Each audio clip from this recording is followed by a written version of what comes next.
Hi gang, this is Dr. Jay Brightler with Full Circle Coaching Consulting. Really want to encourage you to hit that subscribe button down below here. We really feel like we're delivering great content to you that you can use starting today in your office, in your practice. So go ahead and hit that subscribe button. Give us some feedback. Was this good? This is bad? In this particular role play, we'd really love more ideas of what you want us to talk about with difficult conversations that you can have with your clients and how you can best be prepared to have those conversations because they're inevitable, they happen. So I've got two different scenarios that I want to role play today. One, and we've all had this, a patient comes in and they're not happy with care, they want a refund, they want to stop for whatever reason. So even before this conversation happens, you have to have a system in place. You have to have a new patient exam and a report of findings where you communicate what's going on with their body and why it's there. If you have done that to some degree and you are clear with a timeline that they can expect to go through when they can start seeing changes, then it should be pretty easy to say, hey Phil, what are we doing today? Oh, doc, not doing so great. I really feel like I want to discontinue care. My low back's getting worse, and I just can't seem to get really good sleep at night. Okay, well, I can understand that. Walk me through a little bit more of the problem. Well, it's gone from my left side now to my right side, and it's become a little bit more intense, and the pain is changing. As I alluded to in the other video, you can say this is a really good opportunity to remind them that change in their body is usually a sign that things are changing for the better. Now, it might take some time, but generally speaking, things are changing for the better. And if they insist, so if you go back and say, well, yeah, this is a good sign that things are changing. If they still insist that they want to discontinue care, say, look, here, Phil, we're only 3 adjustments into the process. And if you remember, there were a couple of things going on. We had a loss of the curve. We had a bunch of red lines. So we know that there was an aspect of chronicity of time that this has been present. And there needs to be a period of time and adjustments that go in for this to go away. My recommendation is we sit through the 12 adjustments and see if your body, as it feels like a little bit like a sine wave right now. Let's see, because subjectively you don't feel so good. It's been my experience, and there's a couple key words I like to use. In my experience, it's been my observation. Frequently I notice that the adjustments objectively do continue to build, even though, again, subjectively you're not feeling it. In similar cases, another key thing I like to use, in similar cases, as we get to that like 8th, 9th adjustment, and I know it's a ways away still, that's where we really start to see things start to really take off. It's almost like an exponential curve where things just kind of bump along, and then things really start to take off. Some people, it's very linear, but I'd say in cases like this, the linearity is more objective, and the subjective linearity, just that's the exception to the rule more than anything else. Good? Give me some feedback on that particular role play, gang. The other thing, my doctor told me to stop seeing you. So here's my common response.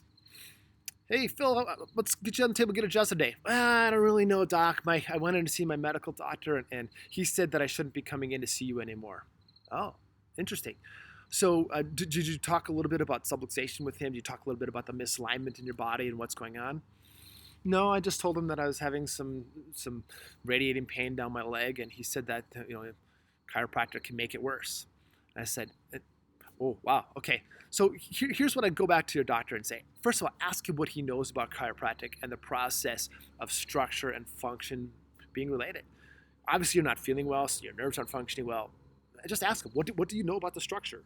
Because my area of expertise is focusing on that structural and functional relationship. And there's an aspect of time that goes with that I've noticed through time. Well, he just really wasn't comfortable with it. Okay, so and you can do whatever you want to do. But again, in my experience, this is very, very normal. And most times, what I'd offer with medical doctors is that they just don't know. And yes, chiropractic can make things worse. However, we do things a little bit differently here. We do a detailed exam. We do a series of, whatever your objective things are, a series of x-rays, scan. As long as you've taken your time and done some research and taken the time to communicate it, you could then go back and say, well, we do things a little bit different here. We're not just the doc in a box where you just walk in and say it hurts here and pop and pray. Yeah, absolutely no doubt, Phil, and your doctor's right, that can make things worse. We have to know what we're working with. My job is to find the details of who you are and make sure that knowing those details that we can find the right adjustment, the right frequency specifically for you. And I really think that we're pretty close to that.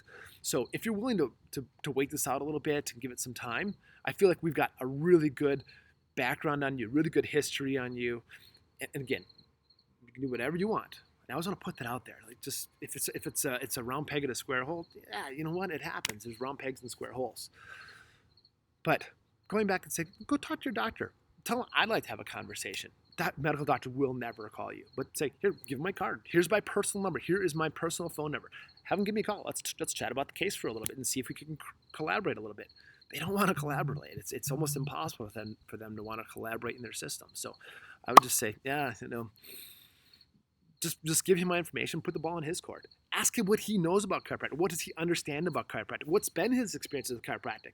And Phil, if he still says that he doesn't know something, he's probably just being a little bit overly protective and probably lumping us as a chiropractic office in with past cases that he hasn't heard that's worked well. So again, whatever you decide to do, I'm good with, but you're here.